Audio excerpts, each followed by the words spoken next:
नमस्कार, मैं हूं आपके साथ मयंक। तो देखिए, जिस तरह से सऊदी और पाकिस्तान के बीच हाल ही में एक बड़ी डिफेंस डील हुई, उसको लेकर अब ईरान की तरफ से पहली बार एक बड़ा बयान सामने आया है। और ये बयान क्या है?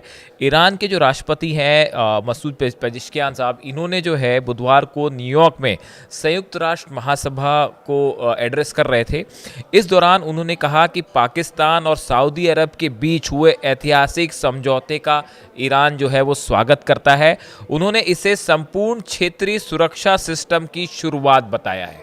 यानी कि ईरान ने सऊदी और पाकिस्तान के बीच जो डिफेंस डील हुई, जिसमें ये कहा गया था कि एक देश पर हमला दोनों देशों पर हमला माना जाएगा, इस तरह से जो डील हुई, जो रियाद के अल यमामा पैलेस में हमने देखा था कि पाकिस्तान के प्रधानमंत्री शहबाज शरीफ वहाँ पहुँचे थे और क्राउन प्रिंस मोहम्मद बिन सलमान ने इसमें साइन किए थे।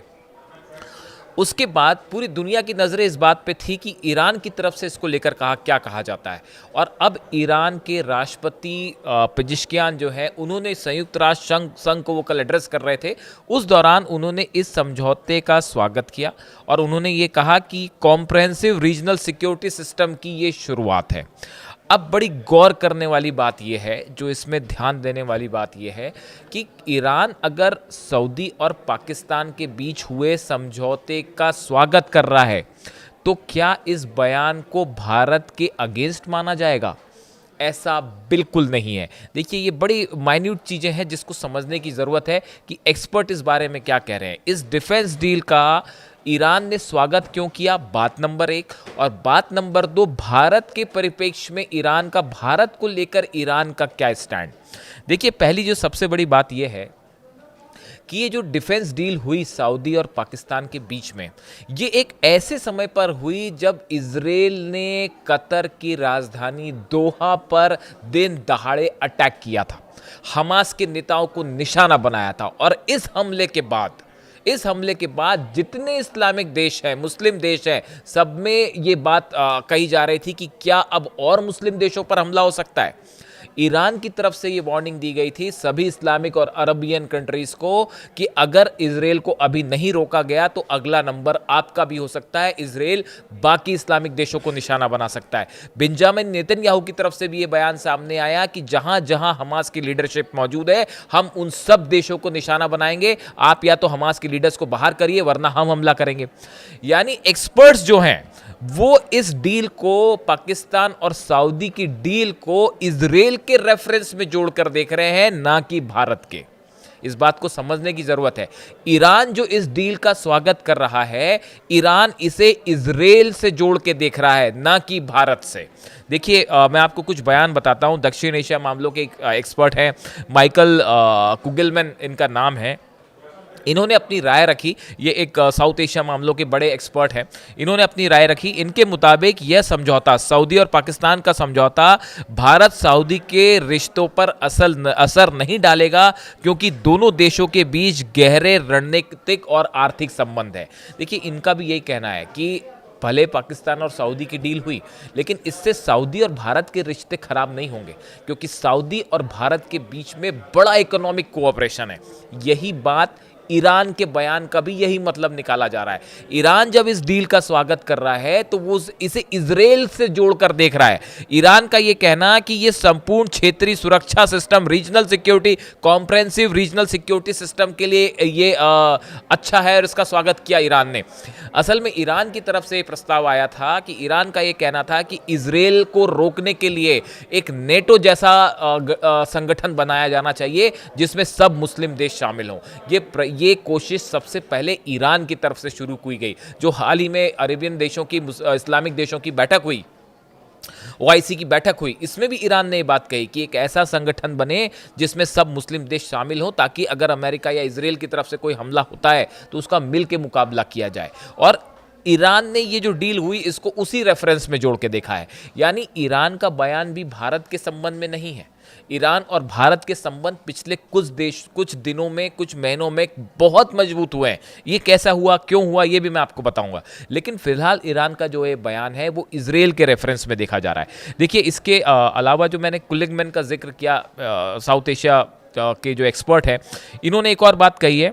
भारत का सऊदी अरब के साथ करीबी रिश्ता है। सऊदी अरब इस रक्षा समझौते को भारत सऊदी संबंधों के बीच नहीं आने देगा। ये एक बड़ा बयान आया। इनका ये कहना है कि जो पाकिस्तान और सऊदी की डील हुई, इससे सऊदी और भारत के रिश्तों पर कोई खास असर नहीं पड़ेगा, क्योंकि आप देखिए ना सिर्फ स्ट्रैटेजिक रूप से बल्कि व्यापार के लेवल पे, इकॉनमी के लेवल पे, ट्रेड के लेवल पे सऊदी जो है एक बड़ा पार्टनर है भारत का।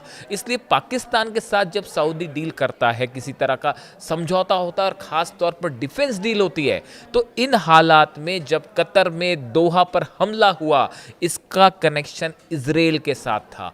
इजराइल को रोकने के लिए ये समझौता है, इजराइल से इसका सीधा कंसर्न है, ना कि भारत से।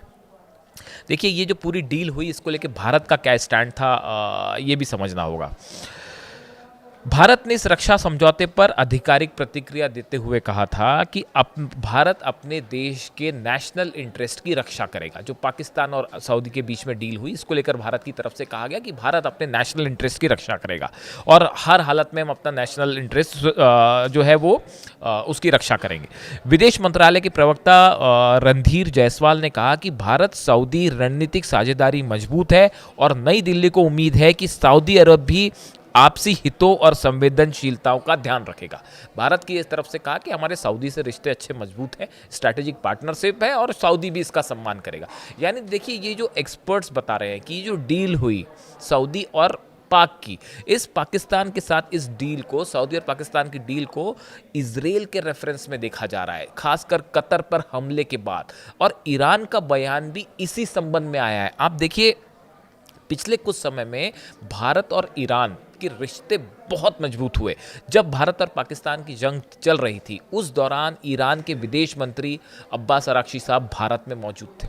उन्होंने इस पूरे मामले पर लेकर उनकी एक कोशिश थी कि जल्दी से दोनों देशों के बीच जो है वो शांति स्थापित हो। ईरान जो है उसके बयान बेहद नपतुले बयान आए इस पूरे मामले को लेकर। अब देखिए हाल ही में जब अमेरिका ने कुछ 6-7 कंपनीज थी जिसको बैन किया, जो कि ईरान के साथ भारत की कंपनीज थी और ईरान से तेल खरीद रही थी, और अमेरिका ने जब उसको बैन किया, तब उस समय ईरान का बड़ा बयान सामने आया। ईरान की तरफ से ईरान ने भारत को बड़ा ऑफर किया कि आप हमसे तेल खरीदिए। देखिए रूस को लेकर भी जब विवाद हुआ, रूस से तेल खरीदने को लेकर विवाद हुआ और अमेरिका ने भारत को कहा कि आप रूस से तेल मत खरीदिए, तब ईरान ने यह ऑफर दिया भारत को कि हमारा क्रूड ऑयल जो है वो आपके लिए आप जब चाहे जितना चाहें हम आपको देने के लिए तैयार है। वैसे ही आप देखिए जब इजराइल और ईरान की जंग हुई, 12 दिनों की जंग हुई, उस दौरान भारत में एक बड़ा वर्ग था जो कि ईरान का समर्थन करता रहा इस 12 दिनों की जंग के दौरान। और जब ये जंग खत्म हुई तो भारत में ईरान का जो दूतावास है, उस एम्बेसी है, उसकी तरफ से बयान जारी किया गया और भारत का धन्यवाद किया गया कि इस 12 दिनों की जंग के दौरान भारत के लोग जो है वो उन्होंने बड़े पैमाने पर जो है वो ईरान का समर्थन किया। इस तरह का बयान ईरान के दूतावास की तरफ से दिया गया। इसके पहले हमने देखा था कि अली खामेनी साहब की तरफ से, ये कुछ महीने पहले की बात है, मैंने इस पर वीडियो भी बनाया था। अली खामेनी साहब ने ये आदेश दिए, कुछ कंट्रीज़ का नाम गिनाया जिसमें भारत का भी नाम था कि इन देशों के साथ ईरान को अपने व्यापार को बढ़ाना चाहिए, अपने संबंध मजबूत करने चाहिए। उनमें भारत का नाम भी शामिल था, रूस का नाम भी शामिल था, चीन का नाम भी शामिल था। तो देखिए इन कंट्रीज़ के बीच में एक नया समीकरण बनता दिख रहा है, खासकर इजराइल और ईरान की जंग के बाद। और ये जो कतर पर हमला हुआ, दोहा पर जो हमला किया इजराइल ने, इसके बाद आप देखें इजराइल एक तरह से अगर आप मिडिल ईस्ट में देखें, सब देशों ने इजराइल की आलोचना करी, इजराइल अलग थलग पड़ता दिखाई दिया। इसमें बड़ी भूमिका ईरान की रही। ईरान ने ये प्रस्ताव रखा कि आप जो है सब देश एक हो जाए। अली खामेनी साहब ने कहा कि अगर यही वक्त है, आपको मिल के इजराइल के खिलाफ खड़ा होना होगा अगर आप इजराइल को रोकना चाहते हैं, आप गजा को बचाना चाहते हैं, फिलिस्तीन को बचाना चाहते हैं। तो ईरान का जो बयान आया है सामने, जो सऊदी और पाकिस्तान की डील को लेकर है, और ईरान इसका स्वागत कर रहा है। असल में ईरान इसे उस बड़े कोऑपरेशन से जोड़ के देख रहा है जो इजराइल को रोकने के लिए या अमेरिका को रोकने के लिए एक नेटो की तरह संगठन बनाने की बात ईरान कर रहा है, उससे जोड़ के देख रहा है, ना कि भारत से। यही बात सऊदी को लेकर भी कही जा रही है कि सऊदी कभी इस डील को भारत और अपने संबंधों के बीच में नहीं आने देगा, क्योंकि सऊदी और भारत के संबंध भी मजबूत हैं और ईरान और भारत के संबंध भी बहुत तेजी से मजबूत हुए हैं। आप देखिए सऊदी और ईरान के बीच कई मुद्दों को लेकर लंबे समय तक आपस में विवाद रहा, दोनों एक दूसरे के अगेंस्ट खड़े दिखाई दिए। लेकिन चीन की वजह से दोनों के फिर से बायलैटरल टॉक्स शुरू हुए, बायलैटरल रिलेशन शुरू हुए। और अब जो है इस मुद्दे पर ईरान जो है वो कई मुद्दों पर ईरान ने सऊदी के साथ बातचीत शुरू की है, ये कहते हुए कि मुस्लिम देशों को एक साथ होना चाहिए अगर इजराइल को जवाब देना है तो। इसलिए ईरान का ये जो स्टैंड है, जो सऊदी और पाकिस्तान की डील का ईरान ने स्वागत किया, इसको बड़े सारे एक्सपर्ट इजराइल से जोड़ के देख रहे हैं, ना कि भारत के साथ। ये एक बड़ा एनालिसिस है इस पूरे मैटर का। इससे जुड़ी जो भी जानकारी होगी हम आप तक पहुंचाएंगे। Thank you so much.